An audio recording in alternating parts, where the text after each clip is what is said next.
সবার প্রতি আন্তরিক কৃতজ্ঞতা ও সালাম জানাচ্ছি। আসসালামু আলাইকুম। আজকে আমাদের মাঝে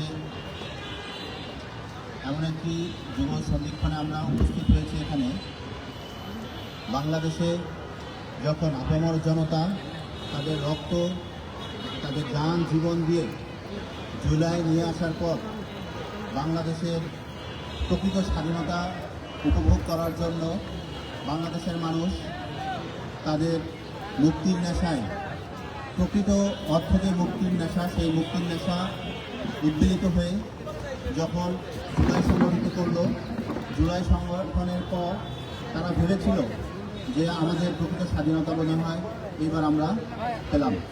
মহান মুক্তিযুদ্ধে 1971 সালে আমরা স্বাধীনতা অর্জনের পর মানুষ প্রকৃত অর্থে যে আনন্দ, যে মুক্ত বাতাসের চিন্তা করেছিল, ঠিক 24-এর গণ অভ্যুত্থানের পর, এই মহান বিপ্লবের পর মানুষ ঠিক তেমনইভাবেই মনে বুকের ভিতর থেকে এক জগদ্দল পাথর নামিয়ে মুক্ত বাতাসে নিজেদের বুক ভরা স্বাধীনতা উপভোগ করার চিন্তা করেছিল। কিন্তু আমরা দেখতে পাচ্ছি গত 1.5 বছরে আমাদের বাংলাদেশের রাজনীতিতে যারা সামনের সারি থেকে ভূমিকা রাখেন, তারা আমাদের এই 24-এর জুলাই গণঅভ্যুত্থানকে বিপ্লবে পরিপূর্ণ রূপান্তর ঘটাতে দিতে পারেননি। আমরা দেখতে পেয়েছি আমাদের যে ইন্টারিম গভর্নমেন্ট ছিল, সে বিভিন্ন ইস্যুতে চেষ্টা করেছে বাংলাদেশকে একটি নতুন রাজনৈতিক বন্দোবস্ত দেওয়ার জন্য। কিন্তু আমাদের যে রাজনৈতিক দলগুলো আছে, যে বাংলাদেশের প্রথম সারির যে রাজনৈতিক দলগুলো আছে, প্রত্যেকেই এই জুলাই গণঅভ্যুত্থানের ফলাফলকে নিজেদের স্বার্থে ব্যবহার করার জন্য এবং নিজেদের গড়ে তোলার জন্য ব্যতিব্যস্ত হয়েছে। প্রকৃত অর্থে বাংলাদেশ পন্থা যে রাজনীতি এবং বাংলাদেশ যেই প্রকৃত দেশপ্রেম, সেইটা আমরা তাদের মাধ্যমে ফুটিয়ে তুলতে দেখতে পাইনি। এমনই পরিস্থিতিতে বাংলাদেশ পন্থা রাজনীতি, আমাদের মহান শহীদ শরীফ ওসমান হাদির আত্মত্যাগ যেন কোনোভাবেই বিলুপ্ত না হয় এবং কোনোভাবেই ব্যর্থ না হয়, এবং আমাদের যেই 24-এর গণঅভ্যুত্থান একটি রাজনৈতিক সংগঠনের এখন প্রয়োজনীয়তা অপরিসীম।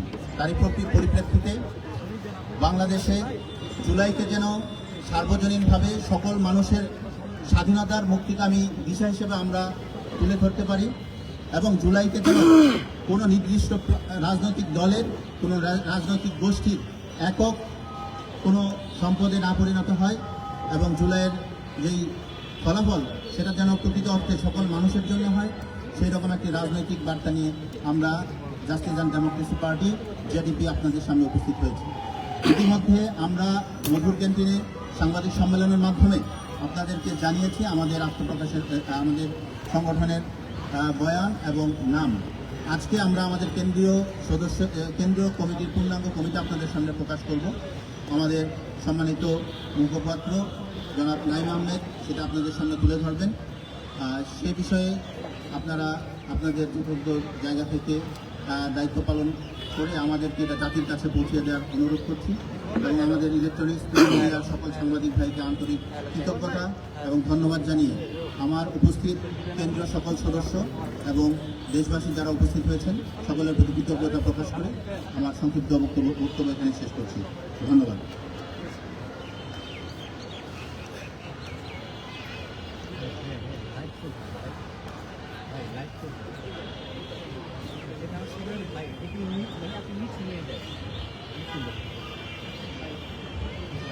সাংবাদিক ভাইদের প্রিপারেশন শেষ হয়েছে।